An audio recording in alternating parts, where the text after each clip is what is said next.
Hello everyone. In this following video we are going to discuss about ranking test.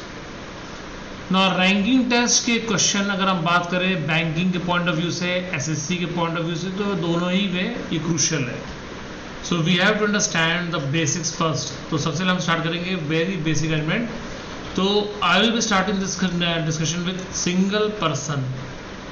ठीक है, अगर हम एक पर्सन की बात करें अरेंजमेंट में तो उसके लिए सपोज करिए अपने पास यहाँ पे एक्स नंबर ऑफ पीपल एक रो में अरेंज्ड है.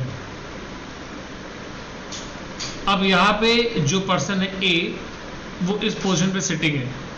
अगर हम इसकी काउंटिंग करें इस साइड से, तो अपने लिए जैसे हम फेस कर रहे हैं, हमारी फेसिंग वाला साइड ही रहेगा left end, and this one is going to be our left end यानी कि बाया छोर, और ये अपने पास रहेगा राइट एंड यानी कि दाया छोर. तो लेफ्ट और राइट यानी बायां और दायां छोर का हमें पूरा आइडिया होना चाहिए कैसे होना है. अब हमें एग्जाम में जनरली क्वेश्चन ऐसे दिया होता है कि ये जो पर्सन ए है, हम बात करते हैं इसी के बारे में. तो जो पर्सन ए है, इसका अरेंजमेंट यानी कि जो अपने पास बाएं छोर यानी कि लेफ्ट एंड है, लेफ्ट एंड से ये किस पोजीशन में बैठा है. मान लेते हैं वो अपने पास एल है. अभी हम एक नंबर की जगह एक वेरिएबल लेते हैं कि बाद में हम क्वेश्चन जब करेंगे तो it will be more clear. तो अपने पास जो बायां छोर है, बाएं छोर से ये एल पोजीशन में बैठा है. जब दाएं छोर की बात करेंगे तो दाएं छोर से ये अपने पास आर स्थान पे बैठा है, यानी कि ये हो जाएगा. तो इसमें क्वेश्चन में अगर हमें बोला गया है कि बायां और दायां छोर दोनों तरफ से उसकी पोजीशन दी हुई है, तो टोटल जो अपने पास आप मतलब विद्यार्थी या स्टूडेंट जो बैठे होंगे, उसे निकालने के लिए अपने पास सीधा फॉर्मूला रहेगा कि total is equal to L plus R. लेकिन जब हम काउंटिंग में ध्यान दें तो काउंटिंग जानने में खास बात है कि यहाँ पे अपने पास ए की जो काउंटिंग थी वो बाएं छोर से भी हो गई है और ए की काउंटिंग दाएं छोर से भी हो गई है. यानी कि ए को हमने 2 बार काउंट कर लिया. तो यानी कि एक ही आदमी को हमने 2 बार काउंट किया है. तो अगर हम एक ही आदमी को 2 बार काउंट करेंगे तो उस एक काउंट को हमें एलिमिनेट करना पड़ेगा. तो फॉर्मूला याद करने से बेटर है हम फॉर्मूला समझ लें, दैट इज मच ईजी. तो टोटल मेरा हो जाएगा एल प्लस आर माइनस 1. ये जो सिनेरियो है, this one is for single person. यानी कि अगर हम एक व्यक्ति की बात करें या फिर एक आदमी की बात करें तो उसी रेफरेंस में अपने पास कैसा आ रहा है यहाँ पे, या फिर किस रिस्पेक्ट में होगा क्वेश्चन सॉल्व. तो ये फॉर्मूला है. अगर हम इसी चीज़ को समझे 2 लोगों के रिस्पेक्ट में, यानी कि सपोज करिए हम बात कर रहे हैं कि यहाँ पे 2 पर्सन 2 आदमी बैठे हैं. तो अगर 2 पर्सन की बात करें तो यहाँ पे अपने पास 2 केस बनेंगे, एक ओवरलैपिंग वाला और एक नॉन ओवरलैपिंग वाला. पहला केस हम लेंगे नॉन ओवरलैपिंग. मैं समझाता हूँ उसका मतलब क्या होता है. नॉन ओवरलैपिंग मतलब ये है कि अपने पास जो सिटिंग है, फॉर एग्जांपल मैं यहाँ पे एक बार ड्रॉ कर दूँ. मान लेते हैं मेरे पास कुछ एक्स आदमी यहाँ बैठे हुए हैं और हम यहाँ पे 2 व्यक्तियों की जो सिटिंग अरेंजमेंट है उस पर ध्यान दे रहे हैं. मान लीजिए ए यहाँ से बैठा है और ए के बारे में हमें वही लेफ्ट एंड यानी कि बाएं छोर से मेंशन कर दिया गया है.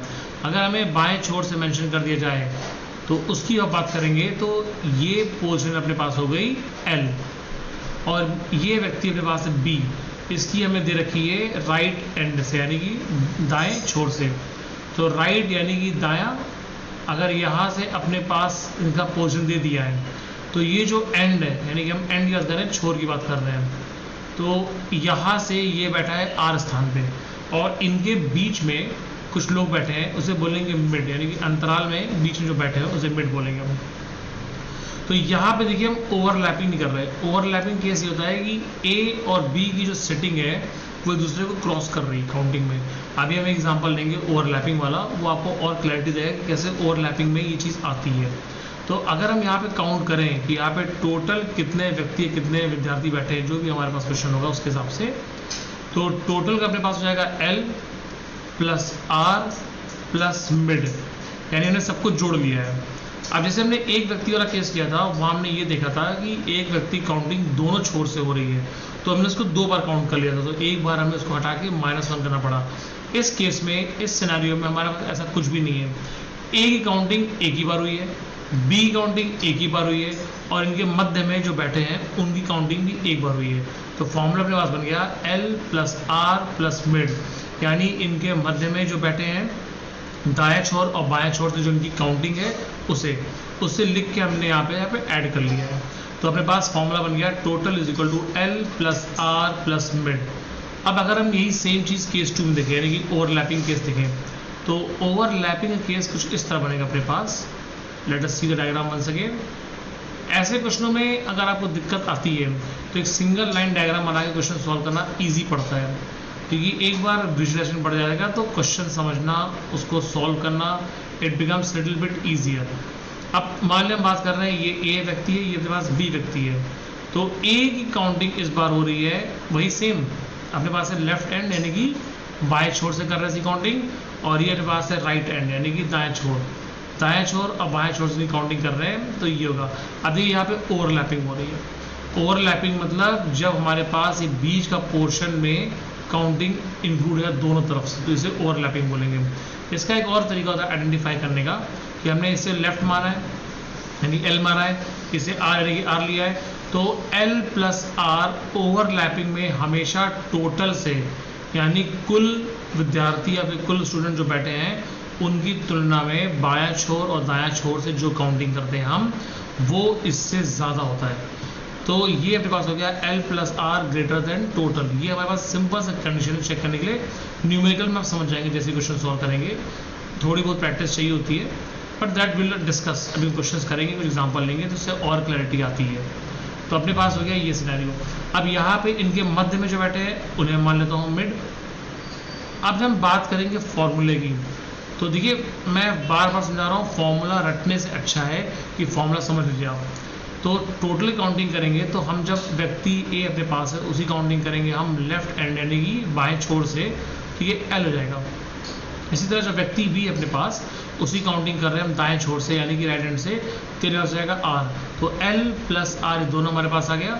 अब इनके जो मध्य में बैठे हैं उसे काउंट करेंगे हम, लेकिन इसे जोड़ना कोई सेंस बनता नहीं है। ब्लाइंडली अगर फॉर्मूला लिख देंगे हम तो गलत हो जाएगा। इनकी फॉर्मूला क्रिएट करने से पहले समझना पड़ेगा इनकी सिटिंग यानी कि बैठक व्यवस्था। जो एल है, एल अपने पास ए की काउंटिंग बता रहा, उसमें मिड इंक्लूड हो गया है। जो बी है, बी भी काउंटिंग बता रहा है, मतलब जो आर है वो बी काउंटिंग बता रहा है, वहाँ भी मिड आ गया है, यानी मिड एक बार नहीं 2 बार काउंट हो गया है। तो जो मध्य में बैठे हैं उनको हमें अब घटाना पड़ेगा। घटाना इसलिए पड़ेगा क्योंकि हमने उन्हें 2 बार काउंट कर लिया है। एक बार ए की काउंटिंग में मध्य काउंट हो गया था, एक बार बी की काउंटिंग में भी मध्य काउंट हो गया था। तो ये जो दोनों काउंटिंग में मध्य काउंट हुआ था, इन मध्य को 2 में से एक बार हटाना पड़ेगा ताकि हमारे पास काउंटिंग बैलेंस रहे। सेम थिंग होता है बी की काउंटिंग में। बी की काउंटिंग ए के काउंटिंग में भी आ गई है और बी की काउंटिंग बी की अपनी काउंटिंग में भी आई है, यानी कि हमें यहाँ पे एक बार हटाना पड़ेगा।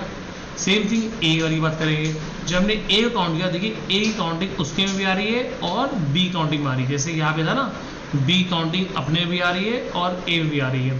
तो जब यहाँ पे डबल काउंटिंग आ रही है तो इसका मतलब है हमने जो एक्स्ट्रा काउंटिंग है उसे हटाना पड़ेगा। तो फॉर्मूला बन गया अपने पास L plus R minus mid minus 2। तो फॉर्मूला याद करने का कोई सेंस बनता नहीं है, आप अगर उसको समझ लेंगे तो वैसे ही फॉर्मूले याद हो जाएंगे। इस चैप्टर में जनरली क्वेश्चन बहुत इजी आते हैं, मुश्किल से आपको 3 से 4 सेकंड लगेंगे। हाँ, अगर आपको दिक्कत आती है तो शुरू में आप इस तरह का एक सिंगल लाइन डायग्राम बनाइए, उस डायग्राम में जिस व्यक्ति के बारे में बात हो रही है उसको बैठाइए, उसकी व्यवस्था दिखाइए और फिर क्वेश्चन को सॉल्व करने की कोशिश करिए, बहुत आसानी से हो जाएगा। 1 या 2 उदाहरण ले लेते हैं। Let us take one question. हमारे पास क्वेश्चन दे रखा है कि मोहन है, ये अपने पास बाएं छोर से 13वें स्थान में बैठा है। तो देखिए मैं वही करूँगा, सेम चीज़, I am going to draw a line है, और अपने पास लेफ्ट एंड यानी कि बायां छोर, जो मेरा बाया है उसी को माने चलेंगे हम। ये नहीं कि हम बुक का बाया या फिर क्वेश्चन पेपर बाया देंगे, वो गलत होता है। और जो अपने पास दायां छोर है उसे लेके चलेंगे हम।